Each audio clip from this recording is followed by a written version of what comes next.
आऊज़ु बिल्लाहि मिनश शैतानिर रजीम बिस्मिल्लाहिर रहमानिर रहीम। वीडियो वेखण वालिਆਂ ਤੇ ਸੁਣਨ ਵਾਲਿਆਂ ਨੂੰ ਸਾਡੀ ਤਰਫੋਂ अस्सलाम वालेकुम। बाबा जी सूरमा सरकार लिखते ने, तेरी सिफत मैं की करा या मौला,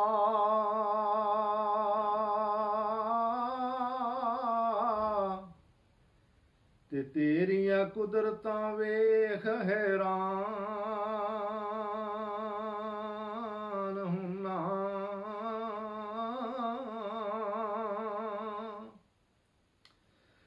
ओ जर्रे जर्रे उत्ते वेखा नूर तेरा,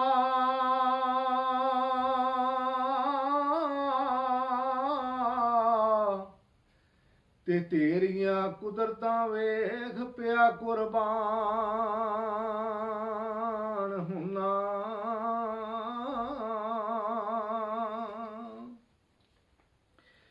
ते ताकत कोई नहीं वही दिमाग नू सोचने दी,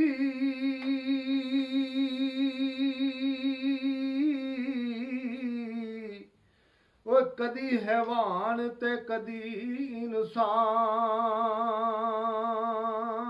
हुन्ना।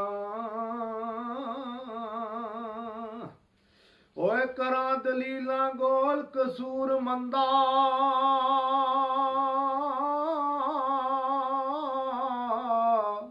ओ मैं कदी बुढ़ा ते कदी जवान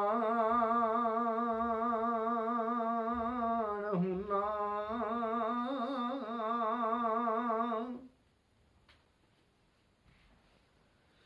ओए अव्वल सिफत खुदा दी,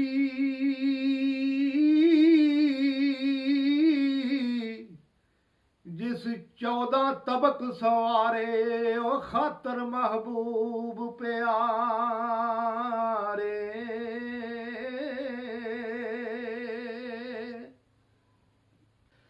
धरती आदम ते आसमानी सूरज,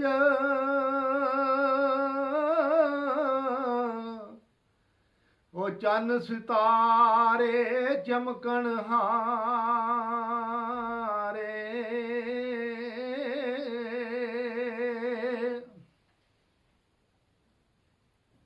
हैवान इंसान ते नारी नूरी, ओ खिदमत दे विच सारे। ते किसे दी ताकत की ये दम मारे। कसूर मंदा कुदरत दे वेख नजारे, हर शाखों पे मारे लश्कारे। विरद पका अरे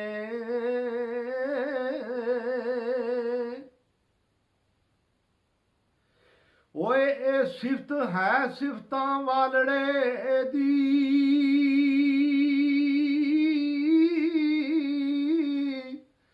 ते सिफतां वालड़ा ए रब रहमान मियां।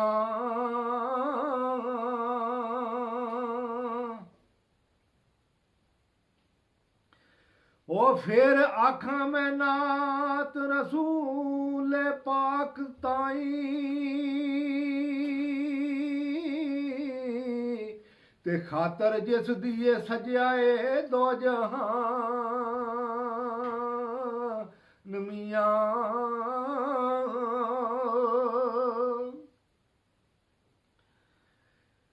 ओए उस दी खातर बाग गुलजार सारे,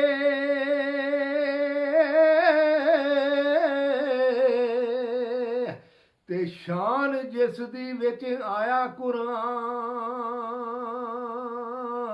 मियां।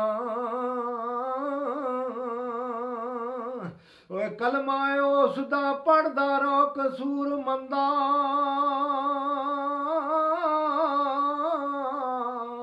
ओए तेरी चलेगी साफ ज़बान